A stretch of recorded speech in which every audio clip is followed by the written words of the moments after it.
Attention, cette vidéo contient énormément de synonymes de caca. Alors n'hésitez pas à les compter et amusez-vous bien. Bien le bonjour jeunes gens, vous savez dans ce monde on peut imaginer plein de choses. L'être humain est capable de grandes choses, mais aussi des pires folies. Et c'est pas peu de le dire.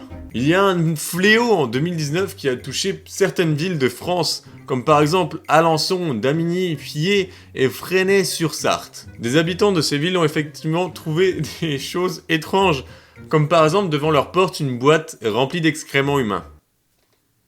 Ces boîtes étaient envoyées une fois par jour à des personnes autour. En fait, on a l'impression que c'est aléatoire. Ces personnes recevaient cette boîte avec leur merde, avec écrit dedans 15 Shitbox Why. Très certainement en référence à la série Netflix 13 Reasons Why.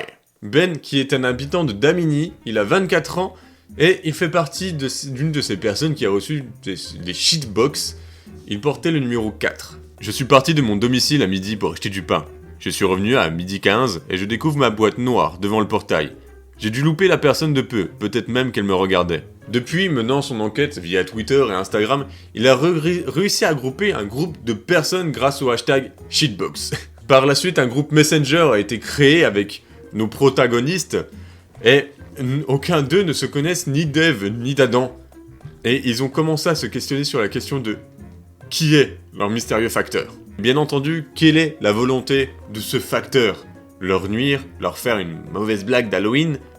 Peut-être. Certains colis sont même arrivés dans la maison familiale de certaines personnes, au domicile de leurs parents. Toutes les boîtes ne se ressemblent pas, elles peuvent être plus ou moins grosses, d'une couleur plus ou moins différente, mais elles contiennent toutes la même chose. Une bonne grosse merde. Il y avait bien entendu aussi le nom du destinataire dans chaque carton, avec écrit leur numéro de boîte et le petit message en anglais qui fait plein de plaisir. C'est arrivé chez mes parents, où je passe le week-end.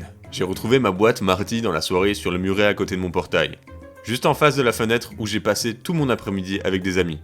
C'est étrange, sachant que c'est un endroit où on a une vue directe sur le lieu de dépôt. C'est sûrement quelqu'un qu'on connaît de plus ou moins loin, ou alors il y a des complices.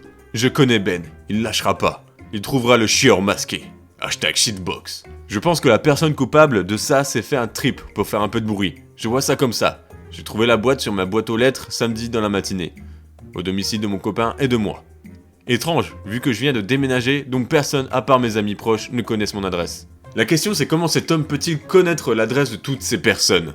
La 15e boîte, donc supposée être la dernière, est arrivée avec à l'intérieur son truc malodorant, bien entendu, le petit cadeau habituel on va dire, mais surtout une lettre particulière. Si on considère bien entendu que c'est bien la dernière parce que elle porte le numéro 15, mais la numéro 14 n'est jamais apparue. On ne l'a jamais retrouvée, peut-être que c'est la personne qui a reçu le numéro 14, c'est juste jamais montré. Ou alors peut-être qu'il y a eu un petit problème sur la livraison, je sais pas, il s'est peut-être passé quelque chose avec la 14, mais en tout cas, elle n'a jamais été retrouvée. La lettre dans la 15e boîte explique qu'ils ont commis des méfaits.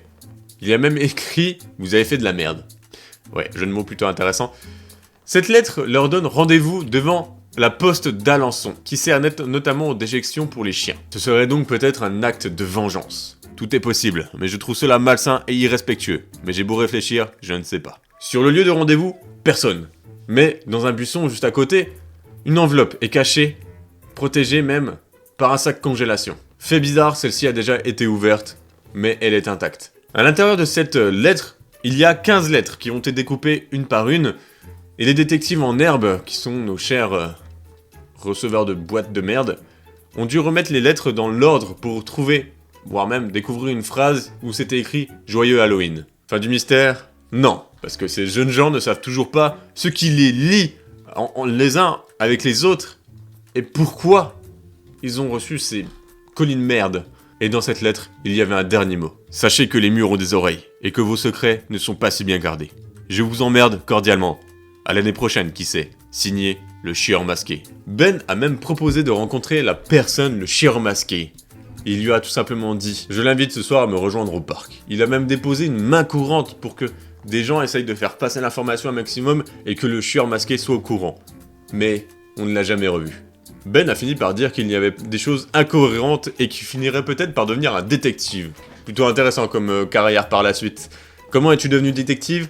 Oh bah écoutez, j'ai reçu une boîte de merde, j'ai fait une recherche, j'ai essayé de découvrir qui était ce chieur masqué, et c'est comme ça que je suis devenu détective. En tout cas, le chieur masqué aura fait couler de l'encre.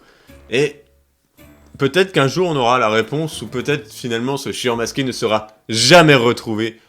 C'est quelque chose qu'on ne peut pas prédire pour le moment. Et bien voilà, on arrive à la fin de cette vidéo de merde, si je puis dire. Du coup, est-ce qu'on est dans le thème en disant ça, ou pas? J'espère que ça vous aura plu.